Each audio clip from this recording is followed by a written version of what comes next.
In this section, we're going to discuss workplace humor, the do's and don'ts, topics that can be discussed, and things to look out for when you're using humor in your workplace.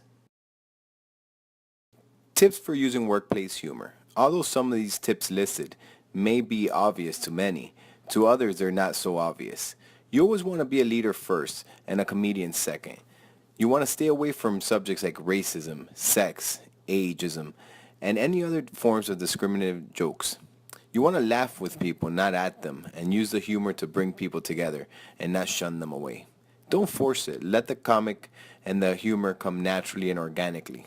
And be careful with sarcasm, as some people don't often find this form of humor that funny and actually may find it even insulting. Although using humor in the workplace, we need to take precautions. Humor in the workplace can breed success. People who enjoy a good laugh together would also enjoy working together. Laughing is relaxing and can make humor a potent stress buster. Humor also creates common ground between management and employees. A key ingredient in creative thinking is humor. Humor can also increase productivity in a company. And humor can not only boost morale, but also retention. In today's day where there's a lot of turnover in many corporations, humor assists in keeping talented professionals not only happy with their job, but also without looking for another one in another company. In this side, I've listed workplace humor topics. On one side, there's topics that can be used freely. On the other side, there's topics that you should maybe stay away from. And they're very comparative. So for instance, you should always use humor that's related to your workplace, to the job. You don't want to use too much humor from outside of work, as depending on your colleagues, they might not be the same as your friends from outside of work and may not find the same things funny.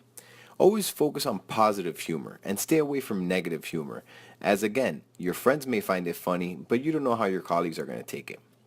You want to have humor that's inclusive, and you don't want to alienate people, so you always want to keep something that everyone can laugh at, and you're not laughing at a particular person.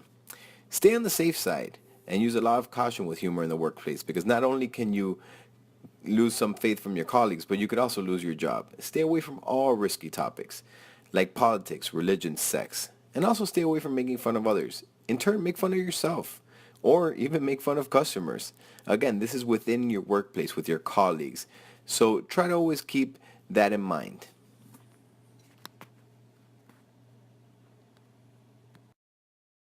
The last slide focuses on delivering workplace humor. Much like a great comic, your delivery has to be good as well. So delivering workplace humor is as important as the content. Try not to do any humor via email. A lot of people use the email in every professional workplace, and sometimes we abuse it a little bit. Remember, once an email is sent out, you can't bring it back. Emails can be printed, used against you, and many corporations actually monitor emails. So what you may think is funny between you and a colleague may actually cost you your job, or it can cost you that next promotion. Always deliver workplace humor in person. Try to stay away from text messages as well, and always do it face to face. Remember, if someone doesn't find something funny, you can always apologize, but you can never take back something written or sent via an electronic message. You also want to know the mood of your coworkers. Is one of your coworkers down? Is one of your coworkers frustrated about not getting a raise? So try to always feel out the crowd, just like a good comic. And separate a serious meeting from a relaxed one. If there's a very serious meeting where they're talking about laying people off, might not be the best time for a joke.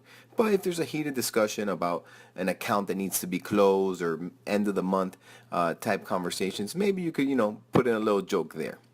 And try not to create an audience. You don't want your boss walking by the water cooler and you're just standing up there like if you're Chris Rock, delivering an hour-long set.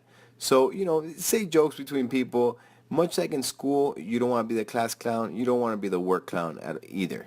So create the camaraderie with some little workplace humor, but again, do not be a comic. Thank you for your time.